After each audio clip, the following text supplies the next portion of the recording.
Video में हम करने जा रहे हैं क्लास 9 साइंस की बुक का एक चैप्टर जिसका नाम है the fundamental unit of life, जो कि एक बायोलॉजी चैप्टर है। So let's start. सबसे पहले स्टार्ट करते हैं चैप्टर की नेम से। चैप्टर का नाम है the fundamental unit of life. यहाँ पे जो फंडामेंटल है, इस वर्ड को एक एग्जाम्पल से समझते हैं। फॉर एग्जाम्पल, एक बिल्डिंग है जो किससे बनी होती है? ऑफकोर्स ब्रिक्स से। ब्रिक्स फंडामेंटल यूनिट है बिल्डिंग का, मतलब ब्रिक्स बेसिक यूनिट है इस बिल्डिंग की। तो हम कह सकते हैं कि फंडामेंटल का मतलब है basic, but it is important. Like that our body is also made up of small units.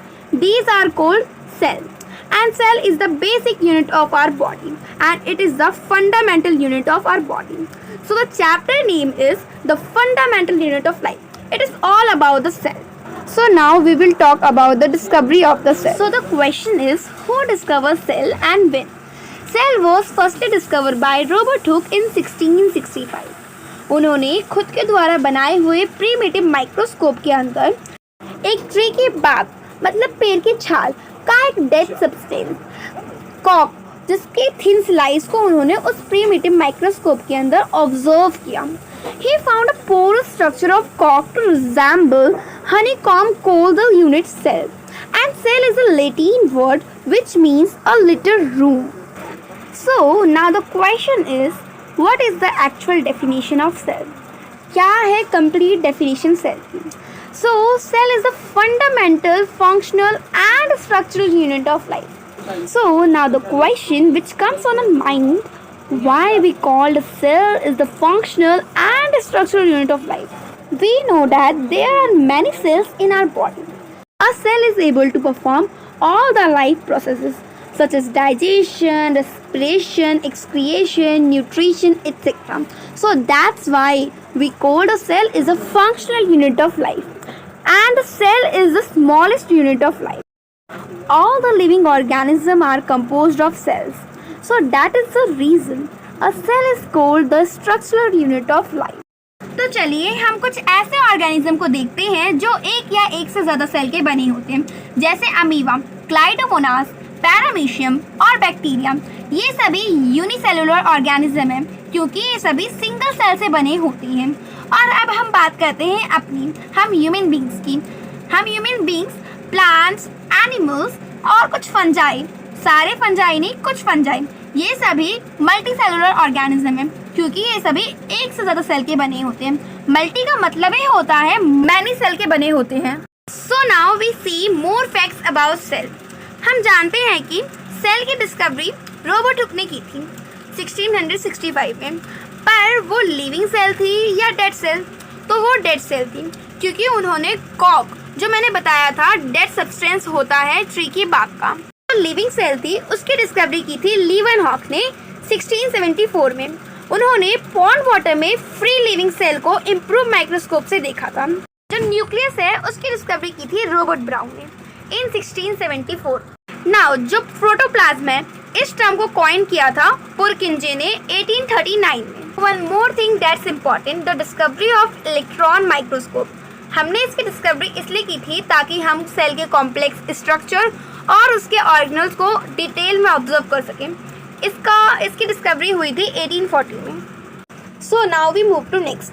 Now see the cell theory. According to the cell theory, all the plant and animal are composed of cells, and cell is the basic unit of life. This is given by Sleeden and Swan in 1838 to 1839. Now one more thing that was added to cell theory, that all the cell arise from pre-existing cell.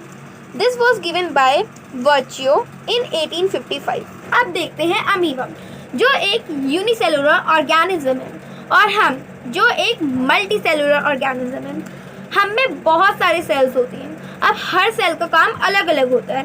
हमारी body में हर cell का काम बांटा हुआ है, यानी हर cell के बीच में डिवीजन ऑफ लेबर। हम इसे एक एग्जाम्पल से समझते हैं, जैसे न्यूरॉन, जिसका काम है ब्रेन तक मैसेज ट्रांसफर करना। हमारी आरबीसी का काम है पूरी बॉडी तक ऑक्सीजन सप्लाई करना। वैसे ही हमारे जो यूनिसेलुलर ऑर्गेनिज्म है उसमें सिर्फ और सिर्फ वन सेल होते हैं, एक सेल होता है, उसमें भी डिवीजन ऑफ लेबर होता है। अब कैसे होता है? तो उनके ऑर्गेनल्स में होता है। हर एक ऑर्गेनल का कोई स्पेसिफिक वर्क होता है जिससे वो परफॉर्म करते हैं। और अब हम देखते हैं what a cell made up of. अगर हम सेल को एक माइक्रोस्कोप में देखते हैं तो हमें सेल के 3 मेन पार्ट्स दिखते हैं। वो है प्लाज्मा मेम्ब्रेन, जिसे हम सेल मेम्ब्रेन भी कह सकते हैं, न्यूक्लियस और साइटोप्लाज्म। हम इन सबको एक एक करके डिटेल में समझेंगे।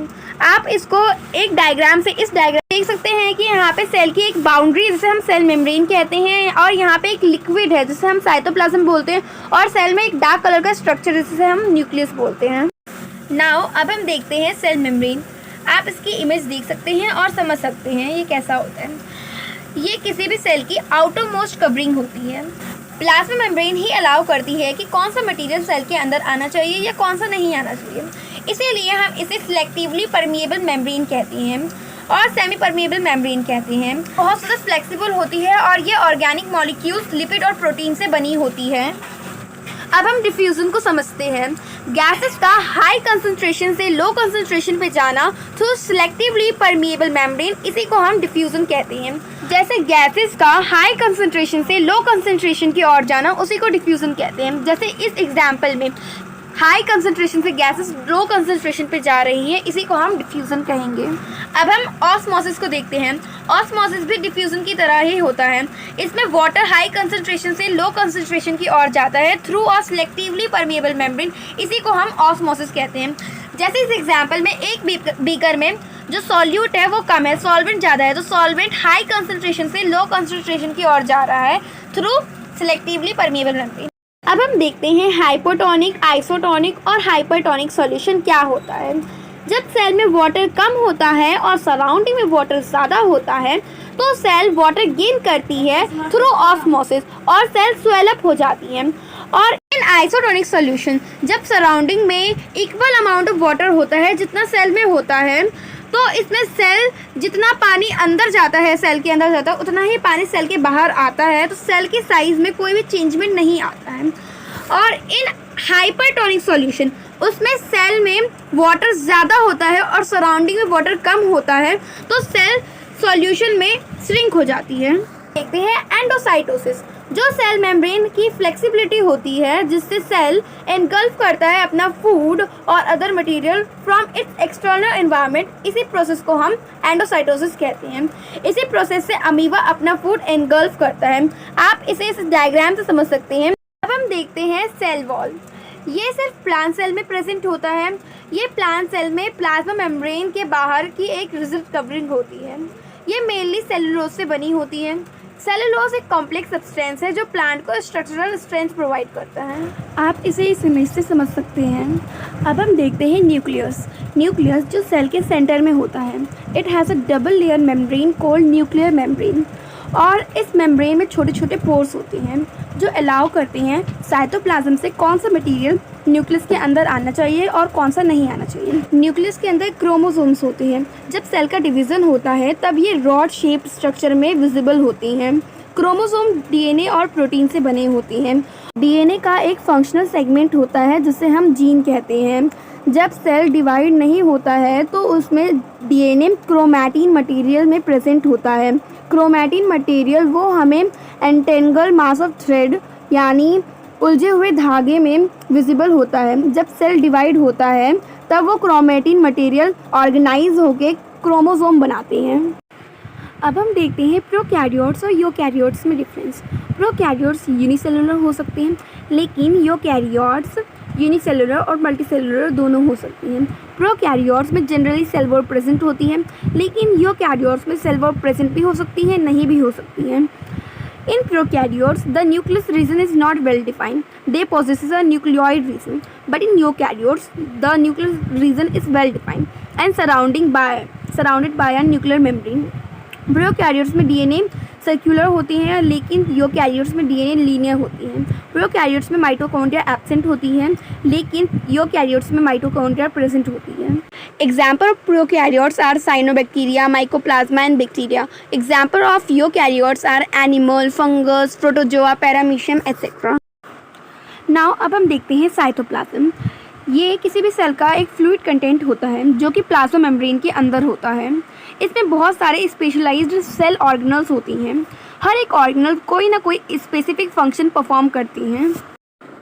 नाउ अब हम देखते हैं अपने सेल ऑर्गेनल्स। पहला है एंडोप्लाज्मिक रेटिकुलम, दूसरा है गोल्जी अपैरेटिक्स, तीसरा है लाइसोसोम, चौथा है माइटोकॉन्ड्रिया, पांचवा है प्लास्टिड और छठा है वैक्यूल्स। हम इन सबको एक एक करके डिटेल में समझेंगे।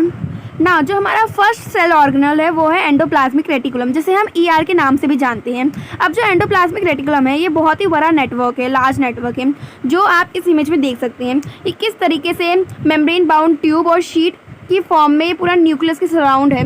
ER दो तरह के होते हैं, पहला RER जिसे हम रफ एंडोप्लाज्मिक रेटिकुलम कहते हैं, और दूसरा SER स्मूथ एंडोप्लाज्मिक रेटिकुलम। अब हम इन दोनों को एक एक करके समझते हैं। जो हमारा रफ एंडोप्लाज्मिक रेटिकुलम है जिसे हम RER कहते हैं, जब हम उसे माइक्रोस्कोप के अंदर देखते हैं तो कुछ पार्टिकल इसके सरफेस पर अटैच हुए दिखते हैं, जिसे हम राइबोसोम कहते हैं। राइबोसोम हर एक एक्टिव सेल में प्रेजेंट होता है। राइबोसोम प्रोटीन मैन्युफैक्चर का एक साइट है। अब जो मैन्युफैक्चर प्रोटीन है उसे ER सेल के हर एक पार्ट में उसकी नीड के अकॉर्डिंग भेजता है। अब जो SER है जिसे हम स्मूथ एंडोप्लाज्मिक रेटिकुलम कहते हैं, वो फैट मॉलिक्यूल्स और लिपिड को मैन्युफैक्चर करता है, जो कि सेल फंक्शन के लिए इंपॉर्टेंट है। इसमें से कुछ प्रोटीन और लिपिड सेल मेम्ब्रेन को बनाने में हेल्प करते हैं। इस प्रोसेस को हम मेम्ब्रेन बायोजेनेसिस कहते हैं। अब कुछ बचे हुए प्रोटीन और लिपिड्स एंजाइम और हार्मोन की तरह फंक्शन करते हैं। नाउ अब हम देखते हैं गोल्जी अपैरेटिक्स को। इसको सबसे पहले डिस्क्राइब किया था कैमिलो गोल्जी ने। ये एक नेटवर्क है मेम्ब्रेन बाउंड वेसिकल्स का। वेसिकल्स बोले तो फ्लैट एंड शेक्स टाइप का। ऐसे बहुत सारे वेसिकल्स का नेटवर्क जो पैरेलली स्टैक की तरह अरेंज है, जिसे सिस्टर्न्स भी कहते हैं। जो सब कुछ मटेरियल ER के अंदर मैन्युफैक्चर होता है तो उन सबको डिस्पैच करता है गोल्जी अपैरेटिक्स। इसके फंक्शन है वेसिकल्स में प्रोडक्ट का स्टोरेज, मॉडिफिकेशन और पैकेजिंग। ये कुछ केस में कॉम्प्लेक्स शुगर को सिंपलेस्ट शुगर में भी बना देता है। ये लाइसोसोम के फॉर्मेशन में भी इन्वॉल्व्ड है। अगला ऑर्गेनल है लाइसोसोम।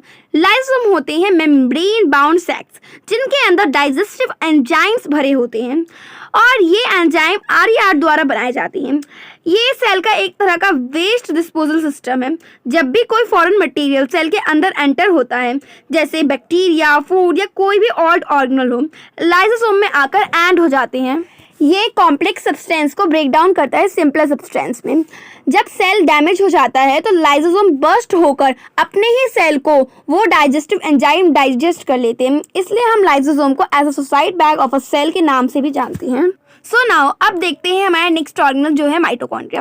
हम माइटोकॉन्ड्रिया को ना as a power house of the cell के नाम से भी जानते हैं। तो क्यों जानते हैं वो हम आगे देखेंगे। नाउ देखो, जो माइटोकॉन्ड्रिया है उसकी दो मेम्ब्रेन होती है।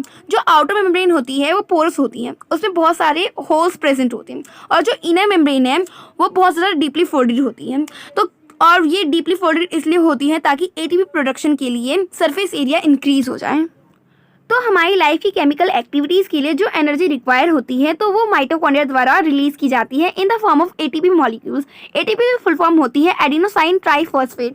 जिस तरीके से इंडिया में मनी की करेंसी है रुपीज़, उसी तरीके से the energy currency of cell is ATP।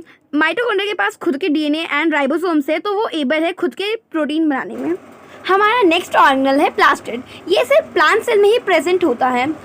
Plastid दो तरह के होते हैं, पहला क्रोमोप्लास्ट जिसे हम कलर्ड प्लास्टिड बोलते हैं, और दूसरा ल्यूकोप्लास्ट जिसे हम वाइट और कलरलेस प्लास्टिड बोलते हैं। क्रोमोप्लास्ट कंटेन करते हैं क्लोरोफिल, जिसे हम क्लोरोप्लास्ट कहते हैं। प्लांट में क्लोरोप्लास्ट फोटोसिंथेसिस के लिए बहुत इंपॉर्टेंट होता है। ल्यूकोप्लास्ट एक प्राइमरी ऑर्गेनल होता है जिसके अंदर starch, oil and protein granules stored होते हैं। अब हमारा लास्ट ऑर्गेनल और लास्ट टॉपिक है वैक्यूल्स। सॉलिड और लिक्विड कंटेंट के लिए एक स्टोरेज सैक्स होता है। एनिमल सेल में इसका साइज बहुत छोटा होता है, लेकिन प्लांट सेल में इसका साइज बहुत बड़ा होता है। कुछ प्लांट सेल में वैक्यूल 50 से 90% सेल वॉल्यूम ऑक्यूपाई कर लेती हैं। प्लांट सेल की लाइफ में बहुत सारे सब्सटेंस इंपॉर्टेंट होती हैं, वो इसी में स्टोर होती हैं, जैसे amino acid, sugar, various organic acid और सम प्रोटीन। और कुछ यूनिसेलुलर ऑर्गेनिज्म में स्पेशलाइज्ड वैक्यूल्स सेल से एक्सेस वाटर और वेस्ट के एक्सपेलिंग में बहुत इंपॉर्टेंट रोल प्ले करती हैं। यहाँ पे हमारा चैप्टर होता है कंप्लीट। हम अपने नेक्स्ट वीडियो में सेल डिवीजन को समझेंगे। Thank you.